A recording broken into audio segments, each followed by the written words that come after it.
Olá, estudante! Seja muito bem-vindo ao canal Estudando Química, a professora Ellen Mendonça. Você sabe quais são os tipos de radiação, o que é meia-vida, o que são séries radioativas? Vem comigo!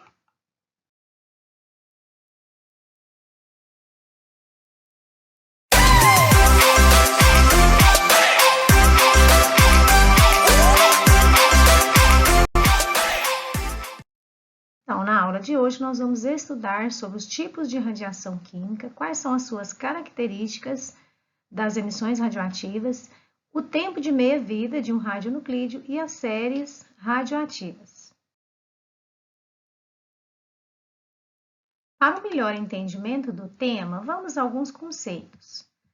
Radioatividade é a atividade que certos átomos têm de emitir partículas e radiações eletromagnéticas em seus núcleos instáveis para adquirir estabilidade. Radiação é um processo físico de emissão de propagação de energia que vai de um ponto a outro no espaço no meio material. Existem dois tipos de radiações, não ionizante e ionizante. Foi tema da aula 1. Se você não assistiu, vou deixar aqui na descrição do vídeo, nos cards, para que você assista e complemente seus estudos. A reação nuclear é o processo no qual o núcleo de um átomo sofre uma alteração. É diferente da reação química, que ela ocorre na eletrosfera. E a reação nuclear, ela é no núcleo do átomo. Aí é importante você diferenciar esses dois tipos de reações. O nuclídeo é o nome dado a um núcleo caracterizado por um número atômico Z e um número de massa. Então, a representação, você vai encontrar a representação de massa do lado esquerdo superior, o número atômico é sempre do lado esquerdo inferior, mas pode haver alguma representação em que a massa esteja do lado direito do elemento, do nuclídeo, representado aqui também pela letra A.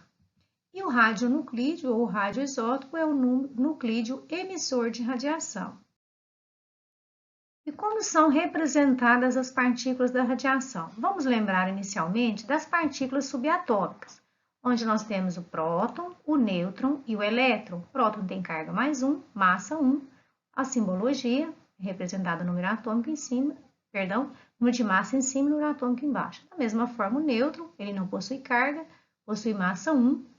O elétron tem carga negativa, menos 1, e tem massa 0.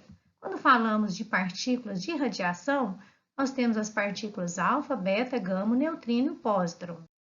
E nós vamos concentrar o nosso estudo nessas três partículas, são as partículas alfa, beta e gama. A partícula alfa, ela é representada por massa 4 e por 2 prótons, ou seja, a partícula alfa ela é positiva. Ela é representada também pelo átomo de hélio, que tem a mesma configuração.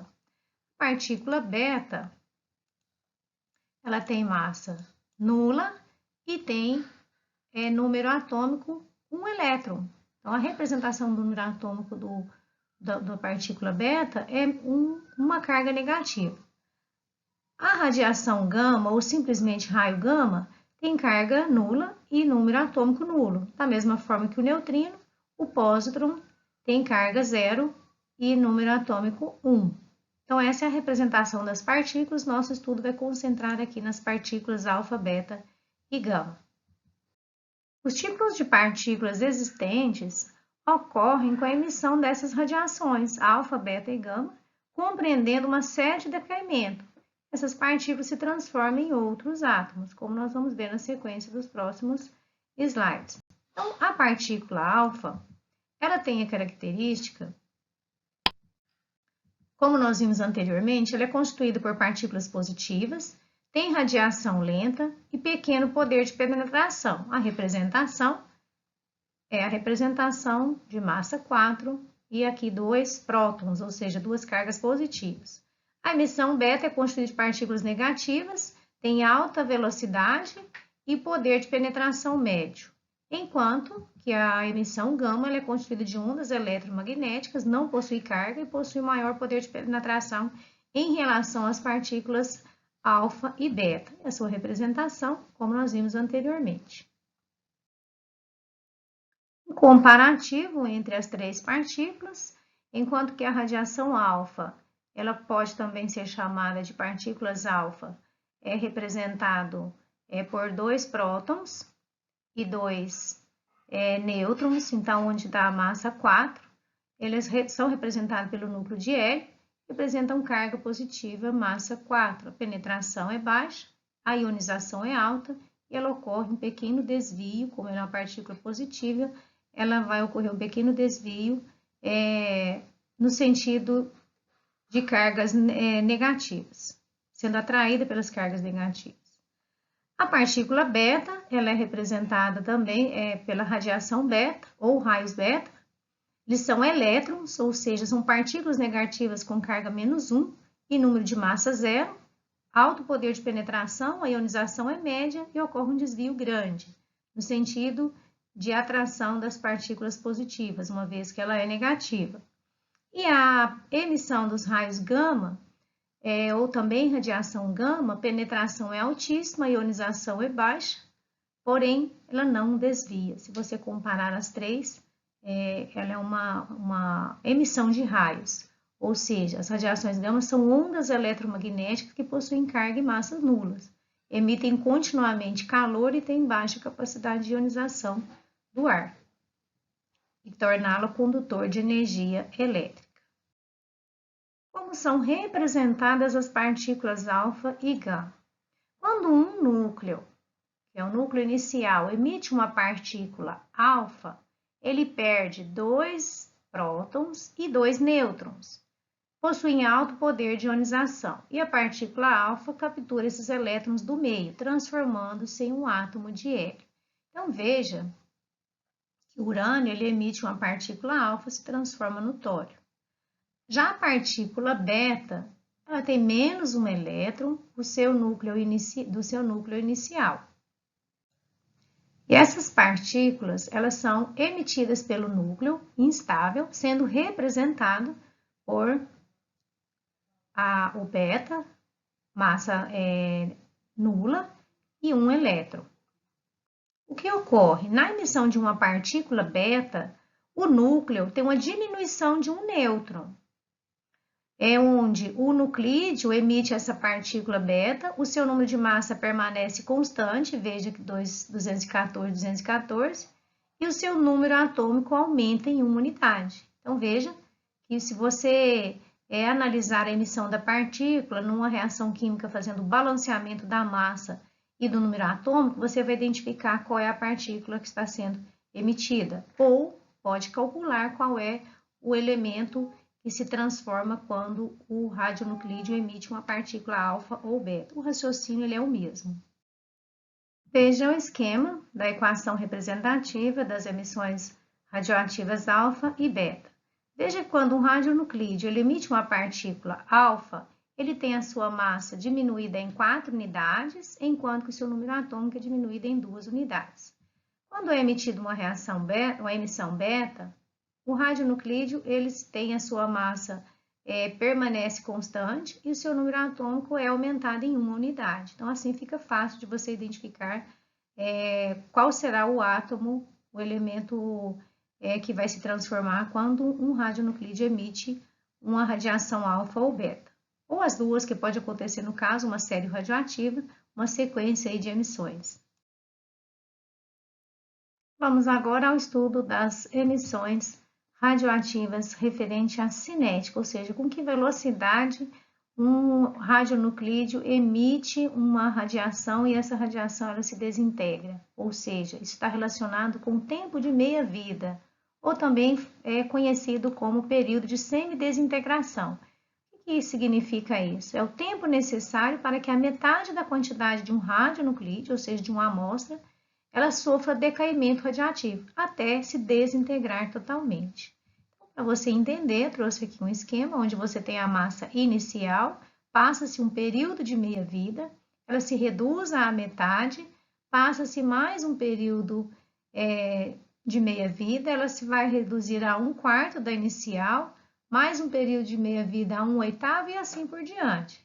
Então, o tempo de meia-vida é o tempo necessário para que metade do radionuclídeo se desintegre ou sofra decaimento radioativo. Vamos dar um exemplo. A meia-vida do Césio-137 é de aproximadamente 30 anos. Então, esse é o tempo de meia-vida. Se você imaginar que você tem uma amostra de 20 gramas, passa-se o primeiro tempo de meia-vida, que é referente a 30 anos, então essa amostra se reduz à metade, ou seja, ela passa a ter um total de 10 gramas. Mais um período de meia-vida, ela se reduz à metade novamente, ou seja, 1/4 da inicial, então 5 gramas. Mais um período de meia-vida, que são de 30 anos, então 2,5 gramas, isso equivale a 1/8 da massa inicial. Se você for calculando até com que essa quantidade se desintegre, você calcula qual o tempo de meia-vida da sua amostra que você tem em questão. Vamos agora ao estudo das séries radioativas. O que seria uma série radioativa? Veja na imagem que nós temos o minério, urânio, e seus minérios não é um único elemento que emite radiação. Então, todos os elementos que são radioativos, eles vieram de uma desintegração do urânio, 238, e formam o que nós chamamos de série ou família de desintegração radioativa. Com base nesse raciocínio, chegamos à definição do que é uma série radioativa. Veja que o urânio 238 emite uma partícula alfa e se transforma no tório. O tório, por sua vez, emite uma partícula beta e se transforma no protactínio. O protactínio emite uma partícula beta e se transforma no urânio 234. Veja, 238 para 234. E assim por diante. O urânio 234 emite uma partícula alfa e se transforma no tório 230. Este, por sua vez, emite uma partícula alfa e se transforma no rádio 226. E assim por diante, até que o último elemento a ser transformado é o chumbo. Então, nós podemos definir uma série radioativa como um conjunto de elementos que tem origem na emissão de partículas alfa e beta, originando como produto final um isótopo estável do chumbo. Então, da mesma forma que as reações químicas, nas reações químicas, os átomos fazem ligações químicas para ganhar estabilidade, os elementos radioativos, ou as reações nucleares, elas acontecem com a emissão de partículas alfa ou beta, também para originar um átomo estável, que no caso, o último elemento, o produto final, ele é o átomo de chumbo. Das partículas alfa, também sobre as suas características, tempo de meia-vida e, por último, as séries radioativas. Eu espero ter contribuído para a sua aprendizagem, então se você gostou do vídeo, peço que deixe o seu like, também curta, comente e compartilhe com seus colegas e amigos. Eu deixo com você o meu grande abraço para você que ficou até o final. Escreva aí nos comentários se eu assisti a aula até o final. E para você o meu grande abraço. Fiquem com Deus. Até a próxima aula.